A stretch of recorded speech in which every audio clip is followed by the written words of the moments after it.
తెలంగాణలో చాలా గ్రామాల్లో సర్పంచ్ ఎన్నిక ఏకగ్రీవం అవుతున్నాయి. గతంతో పోల్చితే ఈసారి ఎక్కువ గ్రామాల్లో సర్పంచ్ను ప్రజలు ఏకగ్రీవంగా ఎన్నుకుంటున్నారు. అయితే నిర్మల్ జిల్లాలోని తాంసా గ్రామంలోనూ సర్పంచ్ ఎన్నిక ఏకగ్రీవం అయింది. కానీ ఆ ఎన్నికే కాస్త వెరైటీగా సాగింది. అదెలాగో తెలుసుకోవాలంటే లెట్స్ వాచ్ ది స్టోరీ.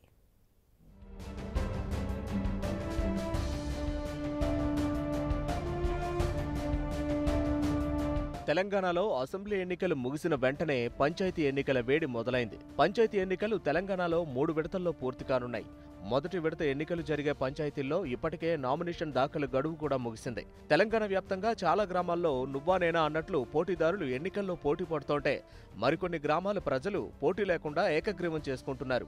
ఏకగ్రీవం చేసుకోవడం ద్వారా ప్రభుత్వం ఇచ్చే 10 లక్షల రూపాయలతో తమ గ్రామాలను అభివృద్ధి చేసుకోవాలని ప్రజలు నిర్ణయం తీసుకుంటున్నారు.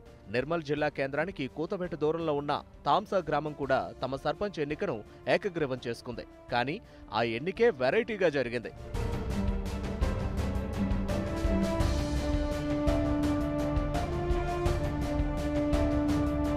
సర్పంచ్ను ఏకగ్రీవం చేసుకోవడం ద్వారా ప్రభుత్వం 10 లక్షల నజరానా ఇస్తుంది. అంతేకాదు మాజీ మంత్రి నిర్మల్ ప్రస్తుత ఎమ్మెల్యే ఇంద్రకరణ్ రెడ్డి ఏకగ్రీవం చేసిన గ్రామాలకు ఎన్ఆర్ఈజీఎస్ నిధుల నుంచి మరో 10 లక్షలు ఇస్తానని ప్రకటించారు. దీంతో తాంసా గ్రామ ప్రజలు సర్పంచ్ను ఏకగ్రీవంగా ఎన్నుకోవాలని నిర్ణయించారు. ప్రభుత్వం ఇచ్చే 10 లక్షలు, ఇంద్రకరణ్ రెడ్డి ఇచ్చే మరో 10 లక్షలు, మొత్తం 20 లక్షలతో గ్రామాన్ని అభివృద్ధి చేసుకోవాలని సంకల్పించుకున్నారు. సర్పంచ్గా ఎవరిని ఎన్నుకోవాలనే దగ్గరే వారికి అసలు సమస్య వచ్చి పడింది. ఎందుకంటే సర్పంచ్ పదవి రేసులో చాలా మంది పోటీదారులు ముందుకొచ్చారు. వీరిలో ఎవరిని సర్పంచ్గా ఎన్నుకోవాలో మొదట వారికి అర్థం కాలేదు. కానీ గ్రామస్తులంతా ఓ చక్కని నిర్ణయంతో సర్పంచ్ ఎన్నికను పూర్తి చేశారు.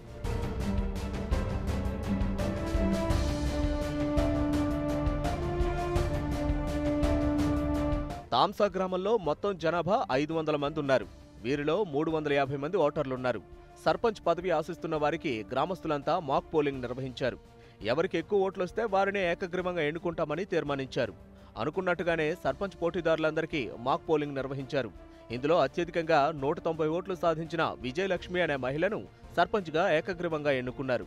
మాక్ పోలింగ్ నిర్వహించిన ప్రజాస్వామ్యబద్ధంగా నిజమైన ఎన్నికలనే తలపించాయి. మొత్తానికి తాంసా గ్రామస్తులు ఎన్నికల బరిలోకి వెళ్లకుండానే సర్పంచ్ను ఏకగ్రీవంగా ఎన్నుకున్నారు. పోటీదారులు ఎంతమంది ఉన్నా తమ గ్రామానికి సరైన సర్పంచ్ను ఎన్నుకొని అందరికీ ఆదర్శంగా నిలిచారు. ప్రభుత్వంతో పాటు స్థానిక ఎమ్మెల్యే ఇచ్చే 10 లక్షల నిధులను వారు గెలుచుకున్నారు. మొత్తంగా తాంసా గ్రామ ప్రజల చైతన్యం ఊరి అభివృద్ధి దిశగా అడుగులేస్తోంది.